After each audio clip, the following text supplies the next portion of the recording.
film release हैनी किंतु 80 कोटी टंका बिजनेस कर सारा आप भावुते फिल्म जदि रिलीज हैनी 80 कोटी टंका केमिति बिजनेस कला कारण से फिल्म स्टार कास्ट अच्छा जूनियर एनटीआर एवं ऋतिक रोशन एवं तांको सहित तांको साथ देइचंती हीरोइन कियारा आडवाणी मु कहूँ वार 2 कथा आप जानते 2019 रे गोटे फिल्म आसला वार जोटा कि सुपरहिट होता तार सिक्वेन्स होची वार 2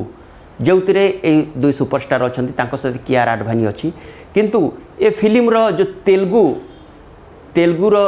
जो कॉपीराइट या बिक्री करा जायछि 80 लाख टंकार जदि बा फिल्म अगस्ट 15 रे रिलीज होबाकू जाउछि किंतु एबे सोशल मीडिया रे भाइराल होइछि तार गीत सब खास करी तार टीजर एबे सोशल मीडिया रे बहुत जोर रे भाइराल होइछि यार डायरेक्टर जी अच्छे अयान मुखर्जी से कहिसंती कि जेहेतु फिल्मटा मु अगस्ट 14 रे रिलीज करी तेणु करी तार जो राइट्सटा मो